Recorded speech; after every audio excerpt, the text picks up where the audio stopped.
¿Cuál es la vía laboral concretamente? O sea, ¿cómo inicia el proceso? ¿A quién tienen que acudir? ¿Dónde tienen que presentar la demanda, la denuncia? ¿Cómo inicia todo el procedimiento? Sí, mira, acá en este caso estamos hablando de una demanda propiamente dicha. Y tenemos que ver también cuál vendría a ser la materia del juicio, del proceso.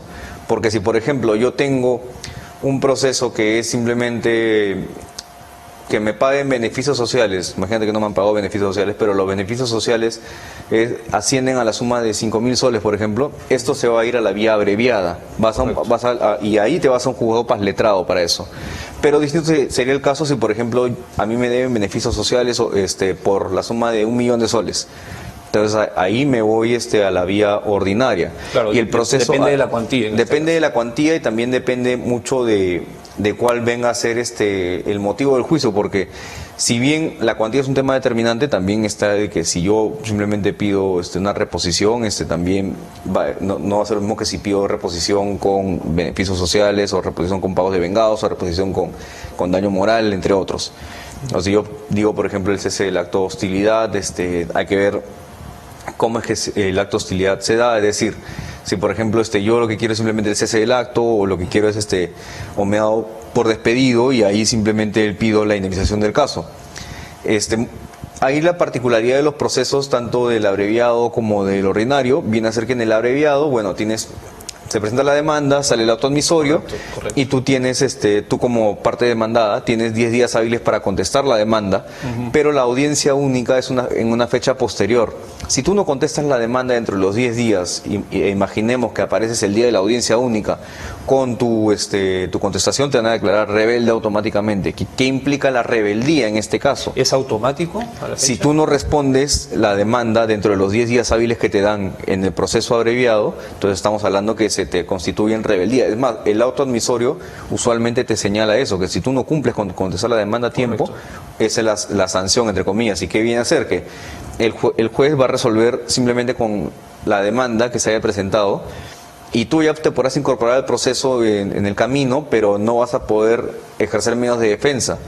Es decir, si sale la sentencia en contra, tú solo vas a poder pronunciarte respecto a la sentencia y no poder aportar medios probatorios, porque la oportunidad de la aportación de medios probatorios es al momento de la contestación de demanda. Correcto. Ahora, distinto es el caso en el caso de un proceso ordinario, porque tenemos, si bien se entabla la demanda, sale el auto admisorio, tú tienes que contestar la demanda el día de la audiencia de conciliación.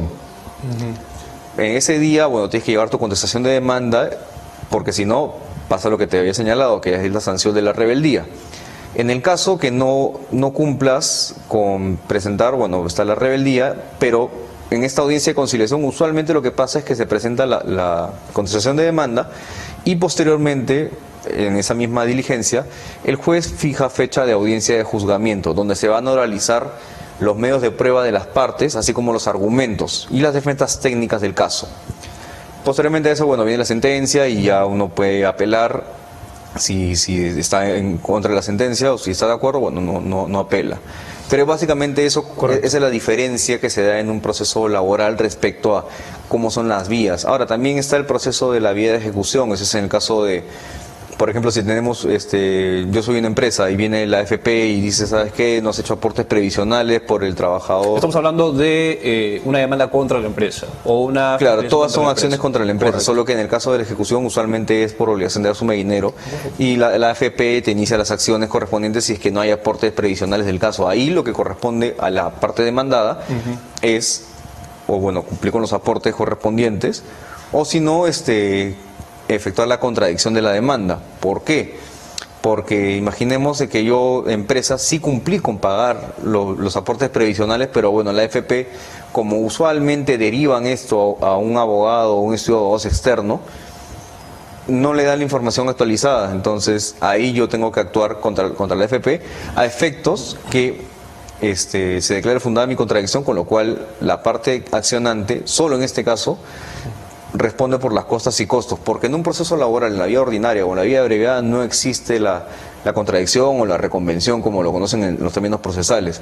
Es más, muchas veces pasa en un proceso laboral que la parte vencida, imaginemos que la parte demandante no le dieron la razón en primera instancia, en segunda instancia, no le dan condena de costas y costos, aunque la ley procesal laboral faculta al legislador para hacerlo, al juez para eso. No lo hace el juez, pero claro, si digamos al demandado es la parte vencida, ahí sí caen las costos e intereses legales laborales. Hay un pequeño paréntesis. Todos estos protocolos, instrumentos procesales desde el punto de vista laboral, ¿enmarcan básicamente para los servidores del Estado o también estamos hablando para quienes desarrollan actividades laborales en el sector privado? No, para ambos casos. Para ambos casos, pero por eso que te hacía la precisión de ver si es que estábamos frente a un CAS, si es que estábamos frente a alguien de la 728 o no. Correcto. En el caso de la actividad privada, abarca de todas maneras. Y bueno, la particularidad va a venir, como te dije, de la cuantía o de la materia del proceso, también va a depender de la territorialidad, de decir, si yo, por ejemplo, trabajé para una empresa y la empresa tiene sede en Lima, yo trabajé acá en Lima, yo no puedo accionar mi proceso en Juliaca, no puedo hacerlo. O por ejemplo, si bien la empresa tiene sede en Lima, pero yo presté servicios en Juliaca, entonces ahí estoy facultado de hacerlo en el domicilio principal de la empresa, que es decir, en Lima, o en el último lugar donde yo presté servicios, que vendría a ser Juliaca. Eso para que la gente lo tenga un poco claro. Digamos que el principio de territorialidad determina el momento y el lugar donde debes interponer tú la demanda. Correcto. De acuerdo. Bien, ahora, respecto a, digamos, todos los trabajadores en general, tanto sea en el sector público como en el sector privado, hablamos también de los denominados colaboradores de confianza. ¿Cómo podríamos nosotros dejar en claro, digamos, en simple, para que la gente entienda, cuál es la función de ellos, cuándo es que se les denomina colaborador de confianza y cómo es el procedimiento o cómo es el tratamiento laboral para ellos? Sí, mira, el trabajador de dirección o de confianza, porque acá estamos hablando de trabajadores designados, Exacto. son trabajadores que la misma empresa o el empleador designa. En el caso de los trabajadores de dirección, son personal que tiene a su cargo procesos productivos de la empresa. Mientras que el trabajador de confianza viene a ser un trabajador que por los mismos conocimientos que tiene del know-how de la empresa o de demás situaciones en la empresa. Información sensible de la empresa. Por así decirlo, sí, correcto. Ahora, ¿por qué es importante hablar de esos trabajadores? Porque ellos son los que al final son designados por la empresa como representantes de la misma en los comités tanto de seguridad y salud como de hostigamiento sexual. Mientras que por el otro lado, porque estamos hablando de comités paritarios, tenemos a los representantes de los trabajadores, que son electos por los trabajadores mediante unas elecciones internas. ¿Ya? Otro tema también que hay que considerar en los trabajadores de dirección y de confianza es que esta designación tiene que ser comunicada al trabajador, si es que pasa a ser un trabajador regular o un trabajador designado. Pero en el caso de los trabajadores que han sido designados desde que entraron, debería figurar en el contrato, así mismo como colocarlo en el registro de la empresa.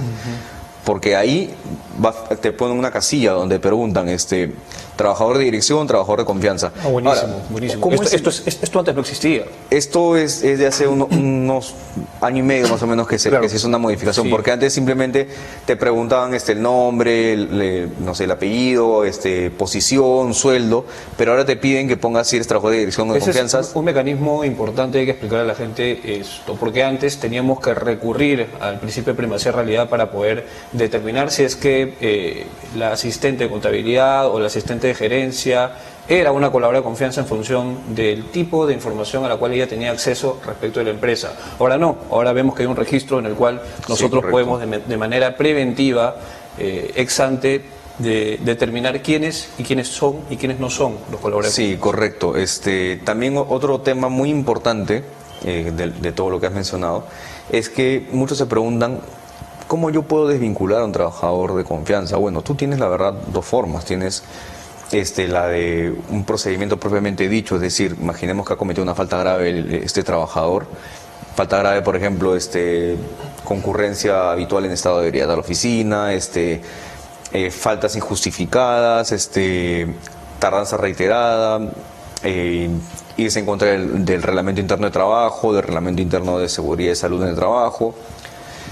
Todas las que están listadas en la 728, pero también tenemos la pérdida de designación, es decir, si yo empresa, le comunico a mi trabajador, oye, ¿sabes qué?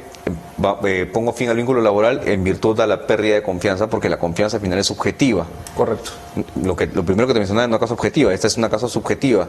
Entonces ahí el trabajador tiene la opción de poder accionar judicialmente para reclamar la indemnización por daños y perjuicios. Pero por despido arbitrario, perdón. Pero ¿cuál es el problema? Que ya hay pronunciamientos judiciales que señalan que el trabajador de confianza que fue cesado por forma subjetiva no tiene derecho a esta indemnización. Pero te hacen la precisión que si tú eres un trabajador de dirección o de confianza, que fuiste designado y que luego te retiran la confianza, tú puedes volver a la posición anterior. Es decir, la posición que no era designada como tal. O sea, la posición inmediatamente anterior. Correcto. En la cual tú no te desarrollabas como colaborador. Correcto. Eso es lo que, bueno, eso es lo que ha salido hace poco, y se ha mencionado, lo ha mencionado la Suprema. Y ha buscado con esto poner un poco de criterio respecto al particular, porque muchas veces había la designación y automáticamente había el retiro al año o a los 2 años, entonces eran procesos que se daban. Pero también hacen la salvedad de si es que a mí me designan como trabajador y a los 2 días me retiran la confianza, es evidente que se me quiere causar un perjuicio. Correcto. Entonces ahí es algo que tiene que tener muy importante la casuística para poder ver cómo afrontarlo. De acuerdo. Bien.